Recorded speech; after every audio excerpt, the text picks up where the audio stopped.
সমাজ থেকে দুর্নীতিকে নির্মূল করা বা বিদায় দেওয়া এর জন্য প্রয়োজন আমাদের একটি জাতীয় সরকারের।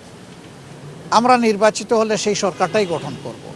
ফেব্রুয়ারিতে যেটা হবে সেটার জন্য আমাদের প্রস্তুতি কী রকম আছে। একই দিনে সাধারণ নির্বাচন এবং রেফারেন্ডাম যদি একই দিনে হয় সেখানে কোনো প্রবলেম হবে কিনা। আমরা বলেছি যে আমাদের দেশের মানুষ ততটা এখনও কনসাস না, এই জন্য একই দিনে দুটো নির্বাচন হলে দুটা নির্বাচনই ক্ষতিগ্রস্ত হওয়ার আশঙ্কা আছে, ভোটার টার্নওভারও কম হতে পারে। এই সমস্ত কারণ সামনে রেখেই আমরা বলেছিলাম দুটো নির্বাচন আলাদা আলাদা হওয়া উচিত। সেই দাবি এখনও আমাদের আছে, সরকার ইচ্ছা করলে সেই দাবি এখনও বাস্তবায়ন করতে পারে। তারা আরও জানতে চেয়েছেন যে পিআরের ব্যাপারে আমাদের অবস্থান কী। আমরা বলেছি যে পিআর আমাদের দাবি, আমরা এটা জনগণের জন্য করেছি, দলের জন্য নয়। এমনকি আমরা যদি জনগণের ভোটে নির্বাচিত হয়ে আল্লাহর ইচ্ছায় ক্ষমতায় যাই, ক্ষমতায় তো আমরা বলি না, দেশ সেবার সুযোগ পাই, তাহলে আমরা তখনও পিআর বাস্তবায়নে আন্তরিকতার পরিচয় দেব। তখন এটা হবে না যে আমরা তো জিতে গেছি, এখন আর পিআরের দরকার কি। অতীতের যে কালচার এটাকে আমরা পাল্টে দিতে চাই। মানুষ এখন অনেক রাজনৈতিক দলের কমিটমেন্টের উপরে আস্থা রাখে না, বলে যে আপনারা আগে তো গিয়েছেন ক্ষমতায়, আমরা দেখেছি আপনারা তো কমিটমেন্ট রক্ষা করেন না। এই যে একটা ব্যাড কালচার হয়ে গেছে, এটাকে পাল্টানোর দায়িত্ব কাউকে না কাউকে নিতে হবে। সেই দায়িত্বটা আমরাই নিতে চাই, আপনারা দোয়া করবেন।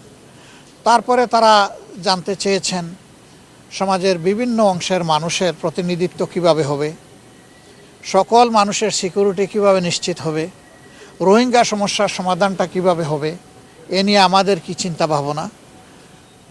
নির্বাচন পরবর্তী সময়ে যদি আমরা নির্বাচিত হই তাইলে প্রথম 100 দিনে আমাদের জনগণের প্রতি কী বক্তব্য থাকবে, কী করণীয় থাকবে, এই বিষয়গুলো তারা আমাদের কাছে জানতে চেয়েছে।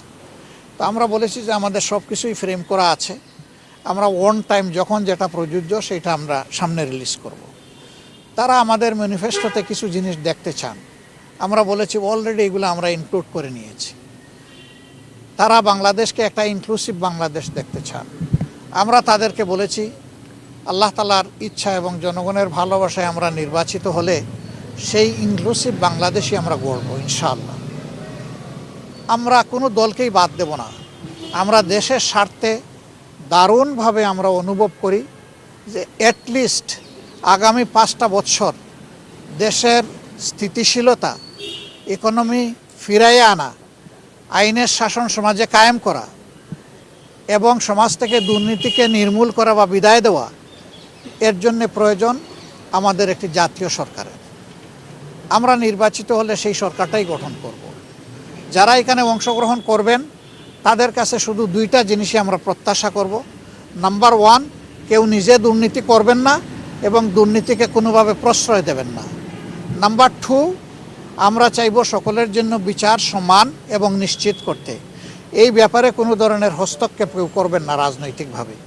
মিনিমাম এই দুইটা জিনিসের ব্যাপারে যারা একমত হবেন তাদেরকে নিয়ে আমরা সরকার গঠন করার জন্য আমরা আগ্রহী। আমাদের আপত্তি নাই না, আমরা আগ্রহী, সেটা দেশের স্বার্থে। এমনকি আল্লাহর যদি ইচ্ছা হয় যে 200 আসনেও আমরা বিজয়ী হয়ে যাই, তারপরে আমরা এটি করব ইনশাল্লাহ।